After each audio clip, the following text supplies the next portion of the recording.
Hello friends, welcome to పక్కా Telugu YouTube channel. మన ఇండియాలో ఇప్పటి వరకు 8,000 క్రోర్ మూవీస్ ఉంటే అందులో 4 మూవీస్ మన టాలీవుడ్ నుండే ఉన్నాయి. అయితే తమిళ ఇండస్ట్రీకి ఇప్పటి వరకు 1,000 క్రోర్ మూవీ కూడా లేదు. సో కూలీ మూవీతో తమిళ వాళ్ళు ఫస్ట్ 1,000 క్రోర్ మూవీ కొట్టబోతున్నారు అనుకున్నాం. అయితే నిజంగా మూవీ బాగుందా, 1,000 క్రోర్ కలెక్ట్ చేస్తుందా, అసలు మూవీ ఎలా ఉందో ఈ రివ్యూలో తెలుసుకుందాం. లోకేష్ కనకరాజ్ అంటే మినిమం గ్యారంటీ డైరెక్టర్. ఇంతకుముందు ఆయన తీసిన మూవీస్తో ఇండియా మొత్తం పాపులర్ అయ్యారు. అయితే ఈ మూవీకి హైప్ కోసం టాలీవుడ్ నుండి నాగార్జున, కాలీవుడ్ నుండి రజనీకాంత్, బాలీవుడ్ నుండి అమీర్ ఖాన్, శాండల్వుడ్ నుండి ఉపేంద్ర, ఇలా చాలా ఇండస్ట్రీస్ నుండి పెద్ద పెద్ద స్టార్స్ని తీసుకున్నారు. బట్ మూవీ చూసిన తర్వాత నా ఎక్స్పీరియన్స్ చెప్పాలంటే ఇట్స్ ఏ యావరేజ్ మూవీ. ఇంకా అర్థమయ్యేలా చెప్పాలంటే యావరేజ్ కంటే తక్కువ.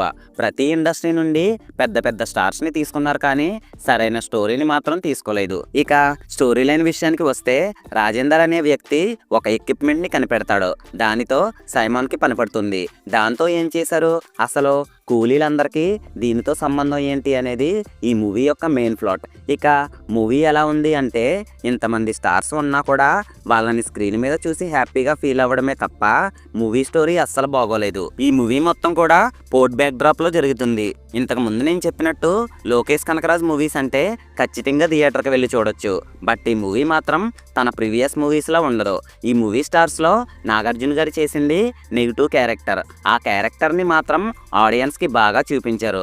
ఫస్ట్ హాఫ్ లో సాంగ్స్ యావరేజ్ గా ఉంటాయి. పోర్ట్ బ్యాక్ డ్రాప్ లో మూవీ జరుగుతున్న మూవీ మాత్రం చాలా స్లోగా వెళ్తుంది. మూవీ స్టార్టింగ్ నుండి ఇంటర్వెల్ వరకు ఓన్లీ క్యారెక్టర్స్ ని పక్కన పెడితే స్టోరీ మాత్రం చాలా బోరింగ్ గా ఉంటుంది. ఇక coming to the second half, first half మనం థియేటర్లో ఏమైతే ఎక్స్పీరియన్స్ చేసామో సెకండ్ హాఫ్లో కూడా అదే జరుగుతుంది. బట్ ఫస్ట్ హాఫ్తో పోలిస్తే సెకండ్ హాఫ్ పర్వాలేదు అనిపించింది. ఇక ఈ మూవీ పాజిటివ్స్ విషయానికి వస్తే Anirudh background music, Nagarjuna Simon character, మిగిలిన ఉపేంద్ర, అమీర్ ఖాన్, సత్యరాజ్ క్యారెక్టర్స్ కూడా చాలా బాగా చూపించారు.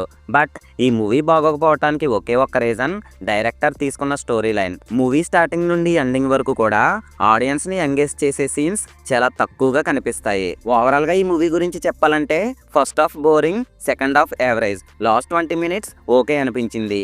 ఈ మూవీ చూడొచ్చా లేదా అంటే ఇందులో ఉన్న క్యారెక్టర్స్ అంటే నాగార్జున, ఉపేంద్ర, సత్యరాజ్, రజనీకాంత్, అమీర్ ఖాన్ వీళ్ళని స్క్రీన్ మీద చూసి ఎంజాయ్ చేయాలి అనుకుంటే ఈ మూవీని ఒకసారి చూడొచ్చు. ఈ మూవీని చూడటానికి ఈ ఒక్క రీజన్ పక్కన పెడితే వేరే రీజన్ అయితే ఏమీ లేదు. ఓవరాల్ గా ఈ మూవీకి నేను ఇచ్చే రేటింగ్ 1.75 out of 5.